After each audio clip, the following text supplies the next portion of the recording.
Agora, vamos combinar o seguinte, que o Bolsonaro ainda deixou uma herança maldita nesse governo, sabe, lá dentro do Banco Central, né? Porque esse radical do Roberto Campos Neto corre risco amanhã de ele não baixar os juros.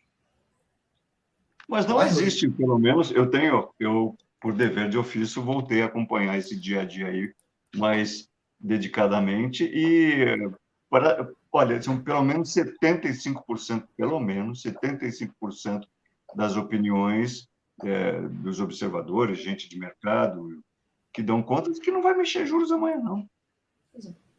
Aí é o seguinte, aí você tem o seguinte, inflação do atacado, o IPA, já caiu em 12 meses 7,6%.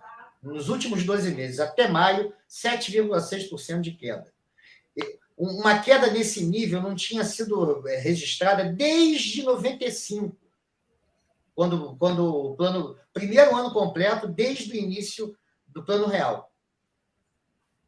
Até então, a maior deflação registrada nos preços dos produtores tinha sido de 4,4% em dezembro de 2009. André, desculpa, perdi o fio. 7% em quanto tempo? 12 meses. 12 meses. Tá. Quer dizer, aí a gente tem que entender o seguinte, o preço do atacado vai... A gente já tinha falado aqui em outra live, o preço do atacado ele se reflete nos preços ao consumidor com um delay.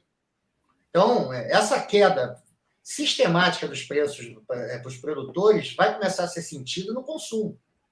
Mas aí o que acontece? As pessoas querem consumir mais.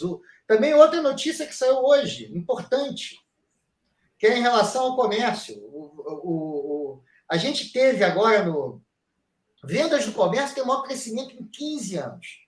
Resultado do trimestre completo representa uma alta de 6,2% em comparação com o mesmo período de 2022.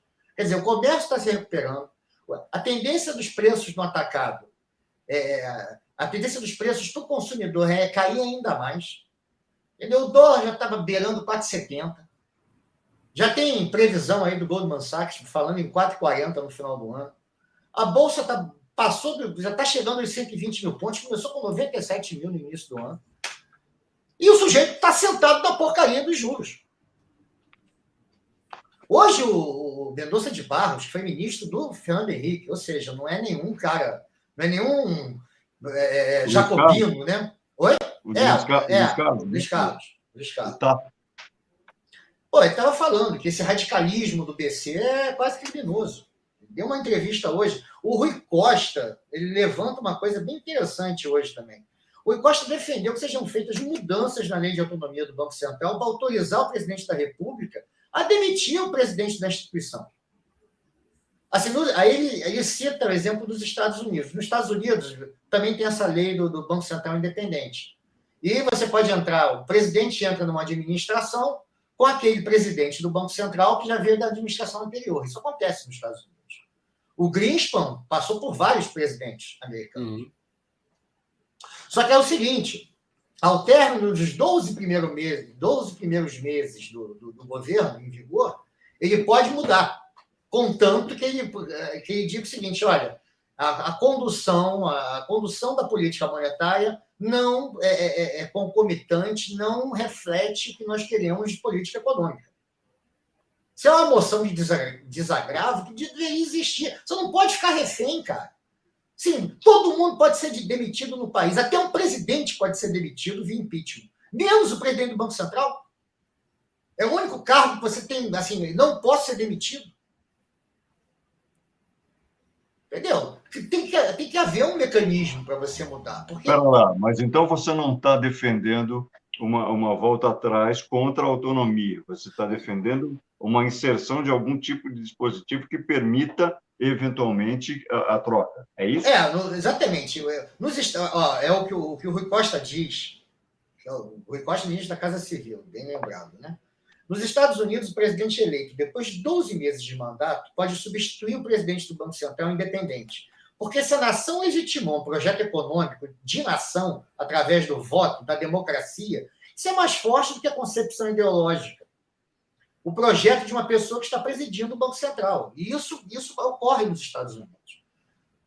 Só que lá nos Estados Unidos você não tem um embate Você não tem um embate entre o presidente do Banco Central e o governo. Eles tentam trabalhar mais ou menos em concomitância, em comum acordo. E uníssono.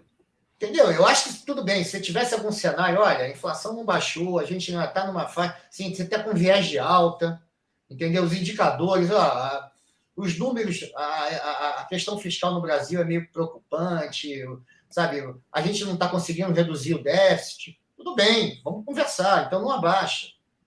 Mas você, com todos os sinais, a sinalização é toda de que sabe, a economia está entrando num círculo virtuoso. Tão virtuoso que o Estadão ontem, num editorial, teve que dar os braços a torcer e dizer que o Lula tem sorte. O Lula realmente é o cara mais sortudo do planeta. Porque tudo é pela sorte. O Lula, porra, foi bafejado pela sorte com a explosão das commodities, está dando sorte agora. No começo do ano, estava todo mundo preocupado com uma recessão global. Né? Agora, não. Mudou tudo, o Brasil de vento em popa, porque o Lula é um homem sortudo. Eu acho também... Porra, dá algum mérito, né, cara? Não estou dizendo que o Lula vai cometer inúmeras cagadas ao longo desses 4 anos, eu não tenho dúvida disso. Entendeu? Mas vamos dar um mérito pro cara. O cara conseguiu aprovar a PEC da transição, que foi complicada, entendeu? Botou a ordem em casa, botou os gastos que o Bolsonaro tinha deixado completamente fora do esquadro, em ordem. Depois ele aprovou esse arcabouço, que é algo, do ponto de vista até dos economistas mais ortodoxos, entendeu? É uma proposta factível e realizável. Pô, vamos dar algum mérito também para esse governo, porque não é só sorte, né? Não, e essa história de sorte me lembra, né, uma frase que atribui ao Picasso, que ele fala que a sorte dele é que a inspiração sempre pega ele trabalhando. Né? Exatamente, é isso. É isso, né? Porra, o Bolsonaro deu... Tudo bem. A sorte ajuda quem trabalha, né, amigo? Porque o pior é o cara que tem sorte e fala, mas peraí, eu tô aqui olhando a vista, o que eu faço com essa sorte agora?